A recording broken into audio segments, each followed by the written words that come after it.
Udah jam 6:15, Bre. Udah ada 6:15. Denjaka udah cabut. Yang ada tinggal Taifib nih. Wah, ada Taifib nih.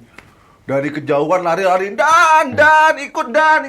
Untung diangkut Masih loh, Bro. dapat. Padahal biasanya lo harus ngelobi dulu komandannya. Oh, Untung komandannya itu baik, Bay. Diangkut lah kita.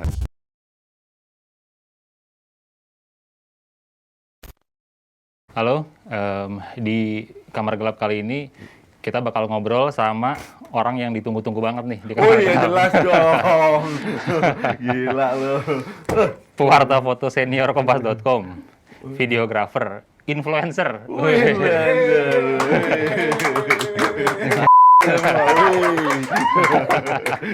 Ini influencer apa influenza nih? influenza. Influencer. Rally Jayus. Yoi. Rally Jayus. Kan. Kristianto Purnomo atau kalau di kantor kita biasa manggilnya Mas KP. Ini KP ini dari kemarin lagi lumayan padat nih liputannya nih. Bukan padet, seolah-olah padet. Seolah-olah Iya. Kayak nggak tahu gua sih. Desember apa? Merapi. Merapi. Itu nggak pas balik. Oh, Mas Pas balik. balik ada kan kalian. Januari. Januari ini pesawat. Nah, kayak yang mau kita bahas hari ini, baru-baru ini KP baru liputan kecelakaan Sriwijaya Air SJ182. Nah, sebelum kita ngomong jauh, kita juga dari multimediakompas.com pengen ngucapin bela sungkawa yang sebesar-besarnya buat keluarga korban Sriwijaya Air SJ182. Dan semoga semua korban dalam kecelakaan tersebut ibadahnya diterima di sisi Tuhan. Amin. Nah, ini kita mau ngebahas soal pengalaman KP selama lagi liputan kecelakaan pesawat. Nyinggung dikit karena KP baru-baru ini liputan kecelakaan Sriwijaya Air. Lo ikut pencarian dari kapal TNI AL ya? Taifib, marinir. Taifib. Marinir, Nah, ya. mungkin bisa di-share nggak ke teman-teman? Biasanya ketika ada breaking news, pertama kali lo tahu ada kecelakaan pesawat, ketika lo, wah gue pengen jalan nih buat liputan, persiapan awal lo apa biasanya? Kalau aku kemarin sebenarnya udah telat, maksudnya telat dalam pengertian kejadian awal pesawat jatuh itu kita lagi liputan di Pangandaran. Waktu itu ada acara sepedaan kantor itu udah ini jadi dari apa namanya kejadian itu kemudian gue itu baru turun hari ketiga atau keempat lupa aku. Ketiga kalau nggak salah. Setelah pulang dari Pangandaran, besoknya lagi istirahat dulu, baru hari berikutnya aku liputan. Nah, di situ sih persiapannya yang jelas kalau pesawat jatuh itu aku akan bikin semacam riset awal. Riset awal artinya teman-teman itu liputannya di mana, kemudian base untuk pencarian di mana, kemudian foto-foto yang sudah didapatkan kayak apa. Karena kalau liputan gini kan di kompas.com untuk foto kan ada aku sama Gary. Nah, kira-kira Gary sudah dapat apa, yang belum yang bisa di cover apa dan sebagainya. Nah, Supaya nggak ada pengulangan ya? Nggak ada pengulangan sama kira-kira angle apa sih yang masih bisa dicari gitu ya kan. Iya ya. Sebenarnya lo sempat juga liputan di Dermaga Priok ya? Di JCT, JCT2 ya? Sehari ya. Itu biasanya lo bisa menentukan kayak, oke, gue hari ini mau ngambil angle dari ini dulu, sisi isunya ini dulu, hari berikutnya baru lo kepikiran, oke, gue akan ikut di kapal pencarian. Itu biasanya gimana, Om? Iya, kalau bencana seperti itu biasanya ini ya, apa namanya, kita biasanya udah planning misalnya hari pertama biasanya pencarian dan sebagainya. Karena kemarin pencarian dan puing di JICT itu Gary udah cover. Nah, ketika aku turun aku coba untuk cari angle bisa nggak kemudian ikut kapal Basarnas waktu itu. Kemudian kebetulan punya kontak teman-teman Basarnas, kemudian diizinkan, dan Basarnas juga salah satu yang punya KP, PK, perahu karet. Kok KP nama gue? PK ini ya kan, perahu karet. Artinya gini, kalau kita mau pencarian di laut itu kan untuk bisa mendekat lo harus pakai perahu karet atau pakai kapal-kapal kecil. Nah, perahu tentang KRI dan sebagainya itu cuman merapat di agak jauh. Nah, kalau misalnya kita ikut KRI, harus dipastikan bisa nggak kita merapat ke TKP pencarian, karena KRI nggak akan mungkin merapat ke TKP karena apa? Oke. Di situ banyak penyelam. Oh. Kalau itu kapal gerak atau apa itu bahaya buat penyelam. Nah, biasanya dari KRI itu ada KRI yang sifatnya buat pengumpulan barang, kemudian ada yang support logistik dan sebagainya. Nah, kita harus pemetaan itu dulu. Kira-kira dari situ bisa nggak ada perahu karet atau apa dan sebagainya. Nah, kebetulan waktu itu Basarnas punya perahu karet. Nah, aku coba ikut. Cuman sial ketika udah jalan 4 jam kita terombang-ambing karena memang ininya gede, ombaknya gede, terus kemudian aku tidur karena ini di kapal. Pas buka mata, wih, balik lagi ke Priuk, tahu gak? Cos kan, keren. Balik lagi ke Priuk, ternyata kapal nggak berani merapat karena ombaknya gede, sekitar 3 meteran. Oke, nggak apa-apa. Satu hari setelahnya aku coba untuk kontak teman-teman yang ada di Tanjung Kait, karena biasanya seperti itu ada posko operasi atau posko SAR terdekat dengan lokasi pencarian. Nah, waktu itu ada di Tanjung Kait. Ketika kontak di sana ternyata bisa ikut kapal, ya udah akhirnya kita ke sana. Kemarin sekitar 3 hari sama Ari ada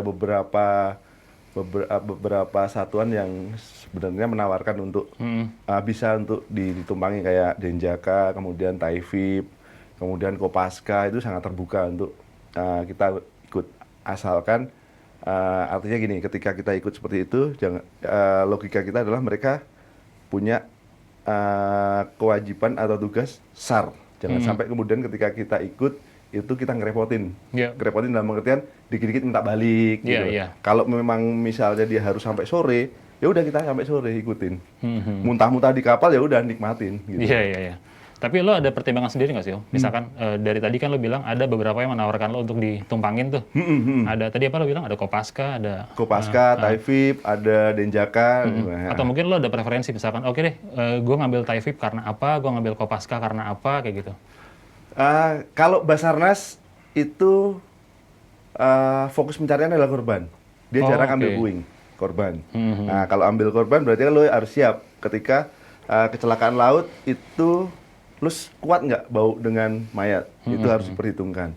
Kalau tentara, mereka fokus pencarian adalah puing.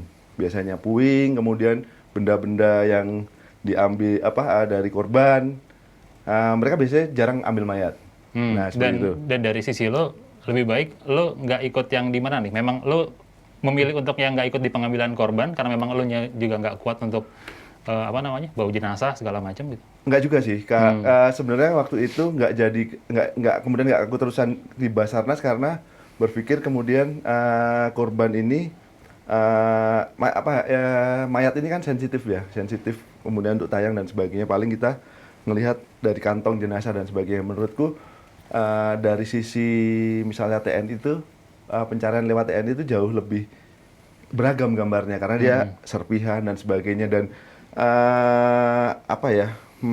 ketika kita liputan seperti itu kan kita butuh istilahnya bagaimana menjelaskan gambar kita, misalnya foto ya, ini adalah korban Sriwijaya Air. Nah, kalau dengan puing-puing ini lebih gampang dijelaskan lewat visual dibanding mayat. Betul. Iya kan, seperti itu. Lebih ke situ ya. Yap. Dan memang dari sisi lo sendiri juga sebagai seorang pewarta foto pastinya ada intuisi yang pengen lo bawa ya. Maksudnya memang secara visual lo bisa mendapatkan banyak variasi gambar ketimbang lo cuma fokus ke korban misalkan gitu ya. Ya. Terus untuk lo yang gue yakin dari masa kerja lo sebagai pewarta foto ini kan bukan pengalaman pertama atau kedua lo liputan kecelakaan pesawat. Mungkin lo bisa share juga buat teman-teman hal yang udah lo antisipasi ketika lagi ikut dalam kapal pencarian, terutama di perairan ya. Itu apa aja sih? Kalau di perairan jelas gini, kita harus siap perairan dan hutan ya. Karena beberapa lokasi kayak Sukhoi itu di hutan ya. Yang harus kita persiapkan adalah logistik. Bener bahwa kita di beberapa pencarian bisa lah ikut numpang makan ini itu cuman survival itu kita nggak akan disiapkan. Survival kit itu nggak akan. Nah, setiap kali ikut pencarian gitu, aku selalu bawa minimal flysheet buat kalau misalnya harus tidur dimanapun, kemudian tenda kalau memang masih memungkinkan, kemudian alat-alat masak dan logistik, obat-obatan juga itu aku bawa sendiri. Termasuk misalnya air tuh biasanya aku bawa 1 galon masukin di mobil. Jadi satu biar irit, yang kedua kita siap dengan logistik kita. Nah logistiknya itu biasanya minimal 3 hari, buat 3 hari, karena setelah 3 hari nanti kita bisa beli lagi. Jangan sampai juga numpuk gitu loh kan, bikin penuh di mobil kan. Nah minimal 3 hari kita survive. Persiapan makan 3 hari ya? Iya, makan. Stok makan 3 Khususnya hari. makan ya, karena kalau misalnya kayak pencarian di hutan dan di laut itu kan kita harus bawa bekal. Nggak mungkin lo bolak-balik, Pak saya mau makan beli di warung, nggak mungkin ya kan. Kita bawa. Makanya itu harus dipersiapkan. Tapi dari pengalaman lo ketika lagi di sana, masih sering nggak sih nemuin teman-teman mungkin dari pewarta yang lain gitu, yang secara kesiapan sebenarnya emang entah mereka belum ada brief di awal atau mungkin ini murni soal jam terbang, hal-hal yang tadi lo bilang barusan gitu, kesiapan-kesiapan kayak gini? Kalau aku menurutku ini aja prepare ya. Mereka kadang-kadang banyak yang nggak prepare dengan misalnya jas hujan aja. Misalnya. Tapi masih banyak lo nemuin ini ya? Banyak teman-teman yang kemudian nggak bawa jas hujan, kemudian nggak bawa logistik kemudian berpikir nanti bisa makan sama TNI kan. Tapi kita kan nggak bisa, karena ketika di kapal kemudian TNI itu membagi makanan, dan aku selalu ketika ditawarin makan, mereka nggak akan ngomong Mas ini saya makan dulu, nggak mungkin. Mereka akan ngomong Mas makan dulu, ditawarin makan juga. dulu. Tapi kita harus berpikir bahwa mereka bertugas. Betul. Buat bapak dulu aja. Iya. Nanti kalau memang masih ada sisa dan itu kita nggak apa-apa makan. Tapi kalau memang itu perhitungannya sedikit, pakai bekal kita. Gitu. Jadi biar sama-sama enak, karena mereka tugas itu juga lelah menurutnya, dan menyelam bolak-balik atau pendakian itu kan luar biasa ya kan, capeknya. Nah bekal, kemudian kalau di hutan baik misalnya kita ada pendamping porter yang dia tahu lokasi, jadi bekal dan navigasi untuk di hutan itu minimal kita sudah nggak kerepotan ketika terpisah sendiri. Iya. Terus dari segi kita di kamar gelap kan ngomongin seputar fotografi nih.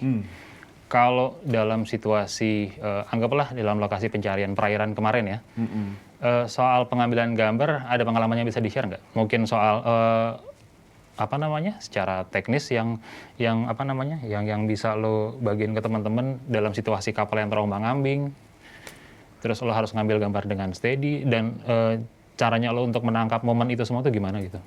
Kalau menangkap momen, aku rasa teman-teman semua kalau udah wartawan foto atau video jurnalis atau kameramen, biasanya mereka udah jam terbang ya, karena jam terbang udah tahu mana momen-momen yang menarik, mana yang enggak, itu biasanya udah otomatis sih. Ini menarik, ini enggak, ini biasa aja kayak gitu. Lebih ke jam terbang ya? Biasanya mereka udah paham, ini oke nih.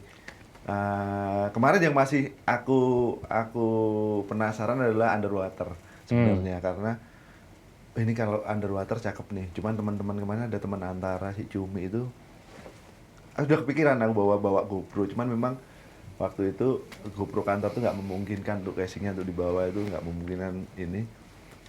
Ternyata Cumi punya pikiran yang sama gitu. Dia bawa GoPro. Oh iya, menarik. Karena angle-nya akan berbeda. Karena satu, ketika kita punya license selam, kemudian kita bisa pendekatan dengan TNI, gue yakin sih mereka akan kasih tabung alat-alat selam buat ini. Oh itu menarik juga tuh kita bahas tuh. Kalau soal yang lo bilang pengambilan underwater ya, jadi kalau untuk situasi pencarian di perairan itu ya, kalau untuk pewarta yang ingin meliput ke bawah air, itu ada persyaratan khusus nggak sih? Harusnya iya. Apakah bisa dilakukan on the spot? Harusnya ya, harusnya minimal dia punya license selam rescue, tapi itu satu ya? Rescue itu pasti.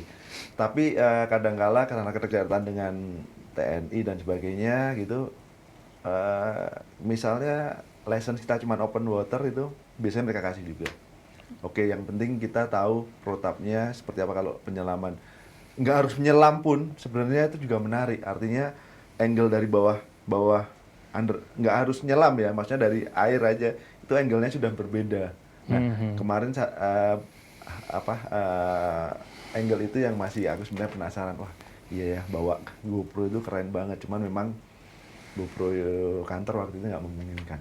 Tapi dari sekian liputan kecelakaan pesawat, lo pernah Om ngambil underwater? Underwater belum pernah. Oh, oke. Aku lebih ke resikonya sih, karena ketika kita penyelaman underwater, kemudian pesawat jatuh di perairan, kemudian kita selam underwater, kita harus siap dengan banyak resiko. Karena ketika nyelam di TKP itu kan body korban dan sebagainya. Betul. Itu kan di sekitar lokasi itu kan melayang, kan? Karena kena air laut dan sebagainya. Nah, itu nempel di baju, nempel di baju selam. Kalau lo nggak, karena nyelam itu kan misalnya maskermu kena air kan harus melas keliling. Nah, kalau lo harus tahu nih, misalnya mas keliling jangan sampai masuk ke mata, gitu-gitu. Kemudian pakai maskernya sebisa mungkin jangan sampai buka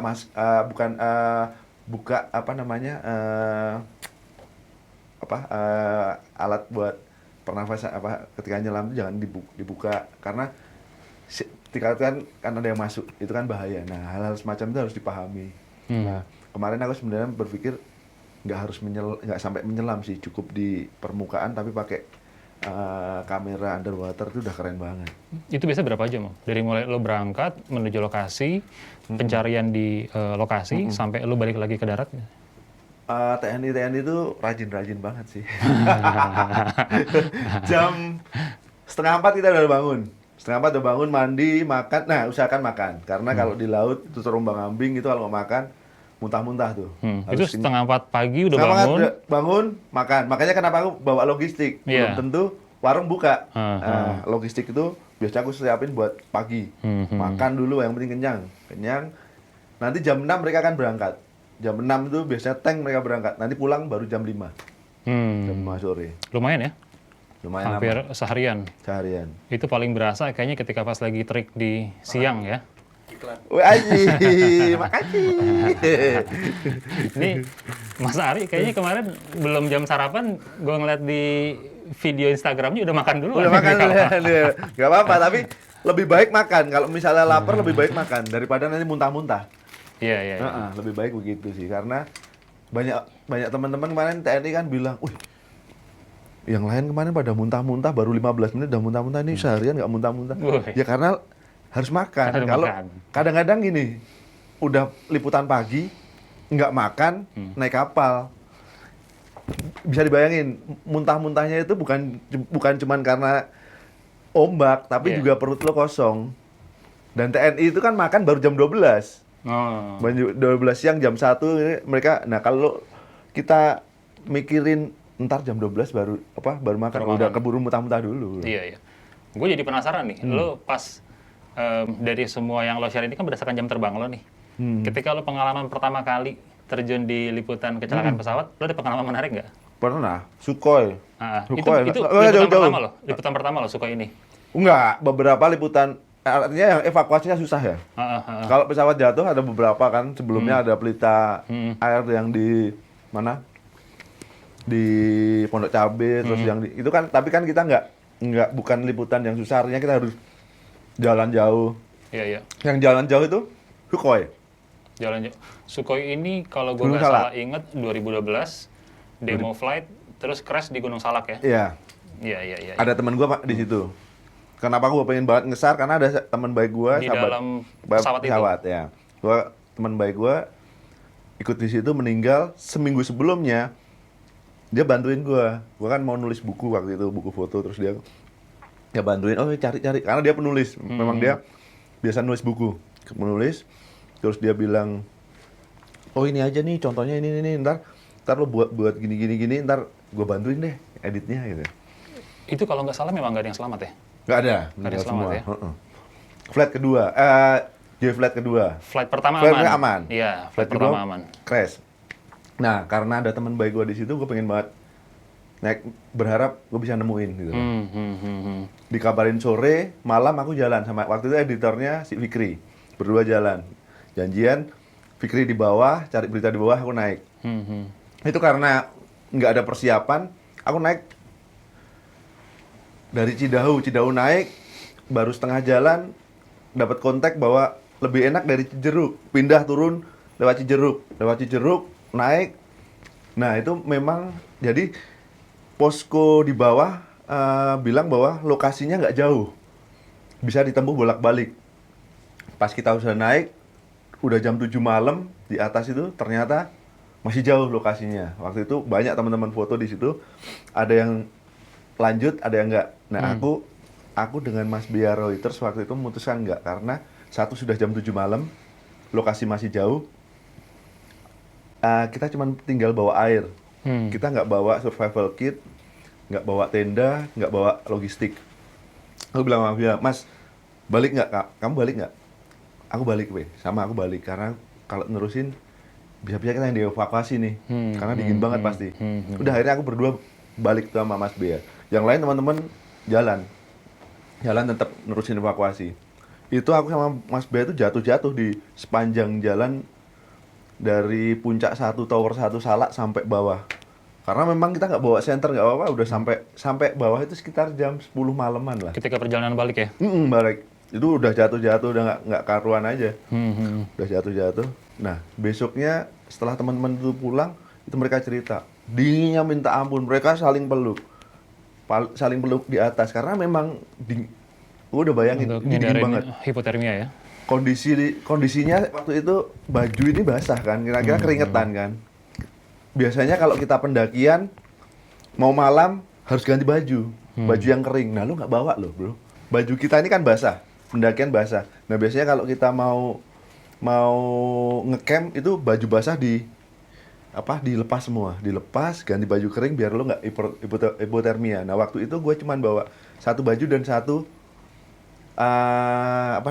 sweater. Waktu ada temen Jawa Pos, dia nggak bawa, karena gue bilang lo bawa deh sweater gue, buat lo ntar ganti, gue turun. Tapi lo di hari berikutnya sempat balik nggak sih? Nggak, karena memang waktu itu aku ada dinas luar negeri ke Makau. Jadi waduh, besok pagi, sombong dong, ke Makau. Jadi memang sudah ada rencana ke Makau. Jadi gua mau nggak mau harus balik karena nggak bisa terus. Makanya gue waktu di Sukhoi itu nggak dapet yang evakuasi puing-puing itu nggak dapet, karena gue masih di Makau. Gue setelah pulang dari Makau baru gue bisa ke RS Polri lagi, waktu penyerahan jenazah dan sebagainya, pemakaman. Nah itu. Sebenarnya menariknya adalah Sukhoi ini bukan liputan pertama lo sebetulnya ya? Bukan. Tapi itu pun ada miss-nya juga ya? Soal persiapan ya. Jadi kebayang kalau misalkan sekarang teman-teman ngalamin hal yang sama, emang persiapan tuh kunci ya? Kalau pencarian kayak di hutan dan sebagainya, lo mesti prepare deh. Logistik, terus survival kit, itu apalagi kalau di hutan, lebih baik bawa orang yang tahu jalur. Yang tahu medan ya? Suatu saat lo ada apa-apa, lo harus balik, lo cedera atau apa, nggak ada orang yang akan, ya paling, kenapa mas? Ya cedera kaki gitu. Tapi minimal kalau ada body, ada orang yang ini, lo bisa balik. Ya udah tahu lokasi. Iya. Gue inget kayaknya sempat juga selain Sriwijaya Air, Sukhoi, Lion. 2018 Lion Air, Lion, ya. JT610 ya. Betul. Itu kalau nggak salah jatuh di Tanjung Karawang bukan sih? Betul. Tanjung Karawang ya. Ya. Nah, ini lu juga ngeliput ya? Tapi aku di JICT waktu itu. Aku nggak naik kapal, sama sekali nggak naik kapal. Gitu. Nah, kalau dari ini ada pengalaman yang bisa di-share nggak dari yang si Lion ini?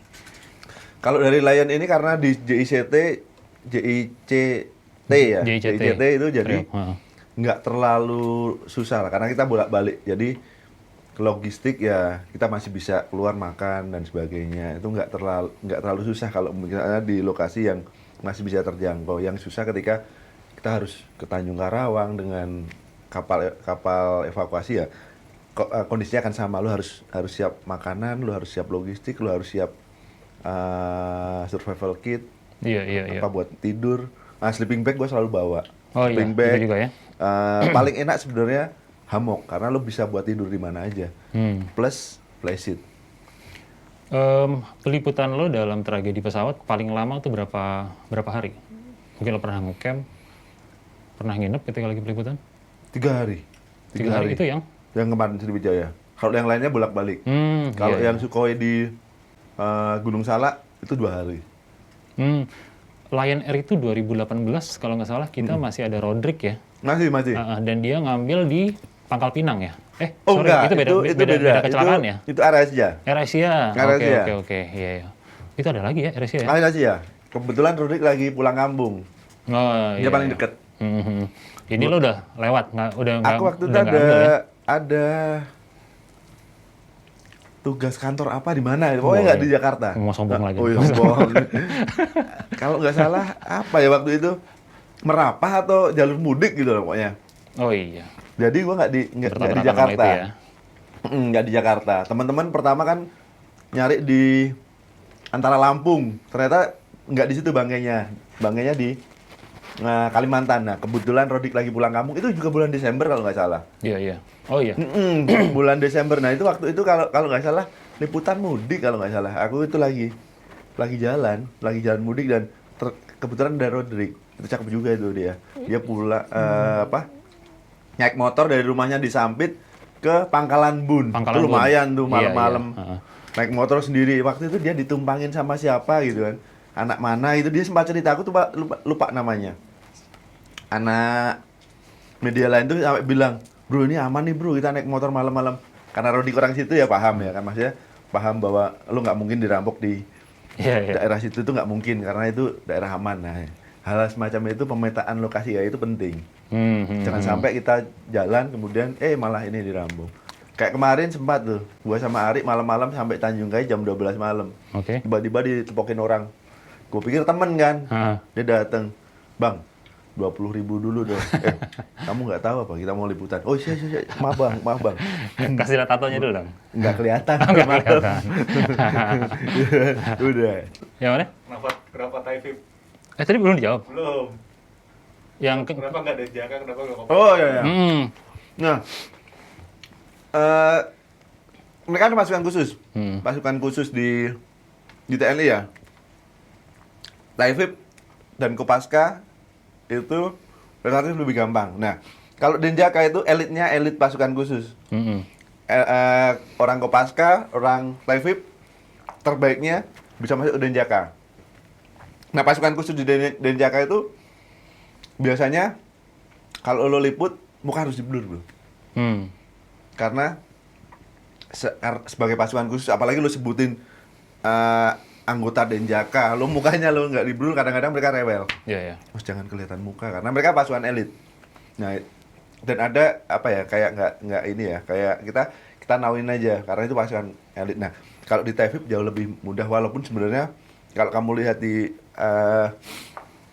sosial media mereka kalau ada beberapa orang misalnya kayak Taifib, Kopaska karena mereka pasukan khusus, mukanya pasti di-blurin. Identitas itu di Karena nggak bisa di-share ya? Kenapa Taifibnya waktu itu kita dapat tadinya dapatnya Denjaka atau Denjaka ya? Oh iya, kemarin itu wah keren banget dah. Itu kemarin liputan Sriwijaya Air itu keren. Maksudnya memang itu banget, Bre. Kita datang udah malam-malam jam 12. Wah, kan. Ri, besok kita jalan. Oke, udah sip komandan Denjaka. Wah, keren kan. Deh. Denjaka tuh. Denjaka ya kan? Denjaka. Wah, keren banget nih kita Denjaka. Elitnya elit. Nah, pasukan elit nih. Wah, udah keren. Komandannya udah siap. Mas Ari, jalan besok. Udah jam 3:30 udah bangun, Bre. Udah bangun. Bangun, mandi, makan. Gue masakin doi, Indomie dua ya, sama telur. Gue bawa telur asin, Bre. Wow, mewah. Hari yang masakin pemimpin sindikat pria dapur. Gua itu kalau pakai begitu tuh mewah, Bre. Telur asin gue bawa 8. Ya kan? Jadi udah pasti lo nggak akan kelaparan, Ri. Udah. Pagi 3:30 udah mandi, udah apa? Jalanlah kita ke lokasi itu buat parkir mobil kan. Barang-barang udah dititipin yang penting-penting dititipin anak CNN waktu itu. Gua nitip laptop ya karena nggak ini takutnya kalau di mobil hilang kan. Udah. Jam 5 lebih seperempat. parkir mobil, semua udah disiapin lah gitu kan. Ari udah di luar, tas kameranya udah di luar nih, ya kan. Gua naik, gua siap-siap barang. 6:15. 6 kurang, oh enggak, 6, setengah 6 udah siap-siap. Gue bilang sama Ari, kita masih bisa makan lagi kalau lo masih lapar ya kan. Biar enjoy ini perut ya kan. Udah parkir, udah enak, kunci mobil gue masukin nih di tas, jebret. Tinggal geser, alat-alat geser. Tiba-tiba ada bapak-bapak gini, Mas, minta tolong mobilnya geser begini ya.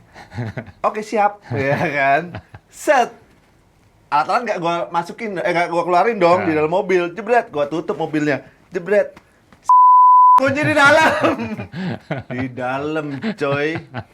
Kamera gua, tas, rangsum semua di dalam mobil. Gua bilang keringet jagung, bre, ini udah.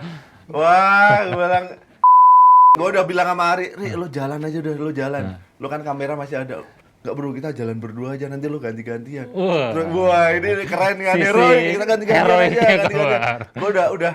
Ri, tapi alat-alat di mobil nih, Ri. Nanti kalau mobil dibobol, hilang semua gitu. Udah, lo jalan aja. Tapi kan logistik di sana, bro. Wah iya juga. Yaudah deh, kita urusin mobil dulu nih ya. Mobil dulu, oke. Cari penggaris. Gak ada, bre. Cari kayu, wah terlalu tebel. Akhirnya dapat kayu yang ini kan. Saudara-saudara nggak bisa nelpon anak-anak bengkel kan, anak-anak bengkel mobil Blazer kan. Lewat mana? Terus pada diteleponin, ternyata untung ini ada satu anak bengkel Blazer yang tahu. Lo buka dari belakang, bro. Di belakang ada kabel. Udah ada kabel, ditutup karet spiral. Lo buka, di situ ada banyak kabel. Lo cari kabel warna orange paling gede sama putih paling gede. Lo jumper tuh pakai peniti. Pas di jumper, krek. Kebuka. Bahagia banget. Ambil barang. Udah jam 6 lebih 15, bre. Udah ada 6 lebih 15. Denjaka udah cabut. Yang ada tinggal Taifib nih. Wah, ada Taifib nih. Dari kejauhan lari-lari, ikut dan. Untung diangkut. Masih dapat. Padahal biasanya lo harus ngelobi dulu komandannya. Untuk komandannya itu baik. Diangkut lah kita. Jadi sebenarnya lo nih ikut Taifib gara-gara nggak dapet di Denjaka. Gara-gara ketinggalan. Itu udah terjawab. 15. Dari tadi kan terjawab juga. Tapi memang kalau ketika di Denjaka nggak ribet untuk misalnya ekspos muka pasukan. Nah, kalau pasukan khusus ya? Agak susah. Kadang-kadang mereka bilang jangan deh muka lo fokus di barang aja misalnya gitu. Tapi kan kadang-kadang akan hidup ketika mereka lagi koordinasi di kapal itu kan keren kan. Iya. Cuman kan lo jadi terbatas juga kan. Gue penasaran deh, kalau misalkan Yon Taifib yang tadi lo bilang kan fokusnya ke pencarian serpihan, Iya. puing misalkan. Nah, ketika si para penyelamnya itu nemuin jenazah di bawah, mereka bisa ngapain sih? Akan mereka sekalian ada beberapa yang mungkin mereka angkat juga, atau memang udah pasti mereka akan ngelepas itu? Ada kadang-kadang diambil, tapi biasanya ada yang nggak tertulis lah di antara Basarnas, kemudian tentara, bahwa kalau tentara ngambilnya Serpihan. Basarnas jarang banget ngambil serpihan. Fokusnya adalah pencarian korban. Oh gitu ya? Karena sebetulnya kemungkinan mereka nemuin keduanya banyak. gede banget kan? Iya. Si teman-teman tentara ketemu, kayak kemarin bilang ketemu tengkorak dan sebagainya itu ketemu, tapi ya kalau ini hancur. Iya. Tapi kemarin sempat ngobrol sama teman-teman di Kopaska, mereka punya kesepakatan, udahlah coba kita angkat. Kalau kita nemuin, kita angkat. Karena lagi-lagi ya kayak mereka kayak gini bilang, jangan-jangan nih CVR nih bisa ketemu kalau misalnya mereka minta untuk angkat dulu nih semua korban, termasuk tulang-tulang, diangkat dulu gitu loh. Dan memang beberapa masih punya kepercayaan kayak gitu ya? Mereka bilang gitu, kayaknya nih korban minta diangkat dulu deh, tulang-tulang dan sebagainya. Karena banyak di situ sebenarnya masih ada tengkorak, terus tulang apalah gitu dan sebagainya. Cuman memang bukan karena nggak mau, kami kadang-kadang kalau dipegang itu hancur. Hancur. Iya, soalnya karena hari pencarian itu terbatas kan.